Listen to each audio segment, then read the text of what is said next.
أعوذ بالله من الشيطان الرجيم.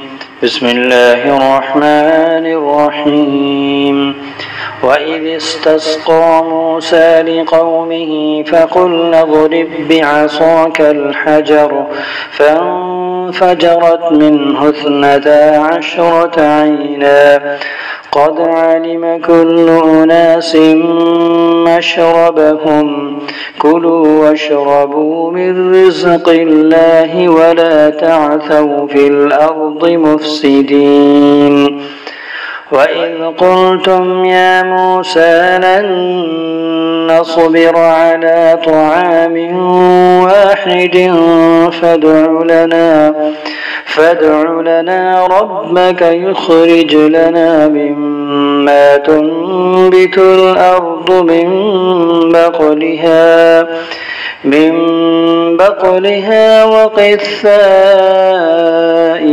وفومها وعدسها وبصلها قال أتستبدلون الذي هو أدنى بالذي هو خير اهبطوا مصرا فإن لكم ما سألتم وضربت عليهم الذلة والمسكنة وباءوا بغضب من الله ذلك بأنهم كانوا يكفرون بآيات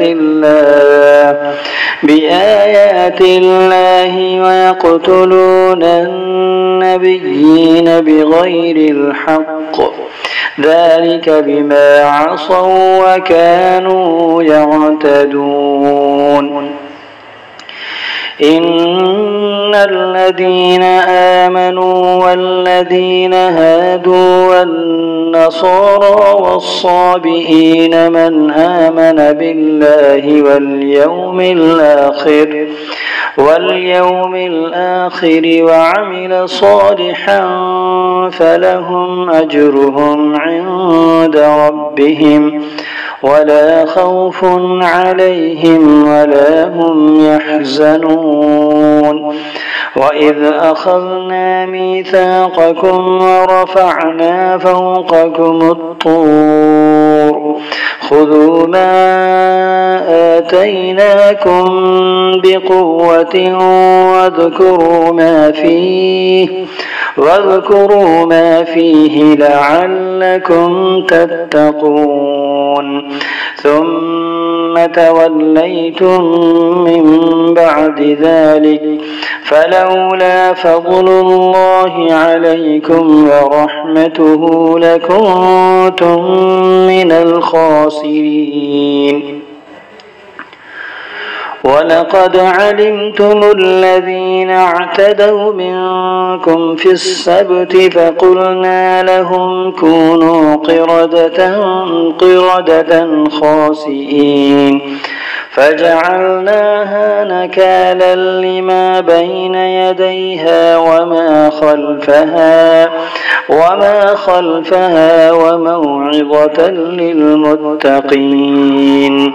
وإذ قال موسى لقومه إن الله يأمركم أن تذبحوا بقرة قالوا أتتخذنا هزوا قال أعوذ بالله أن أكون من الجاهلين.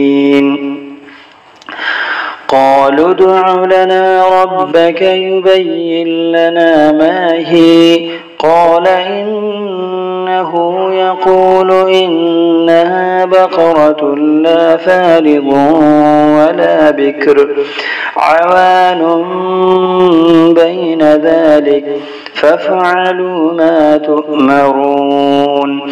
قالوا ادع لنا ربك يبين لنا ما لونها قال إنه يقول إنها بقرة صفراء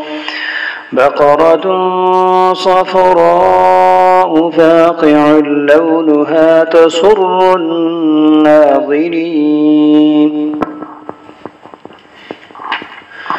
قالوا ادع لنا ربك يبين لنا ما هي إن البقرة تشابه علينا وإنا إن شاء الله لمهتدون قال إنه يقول إنها بقرة لا ذلول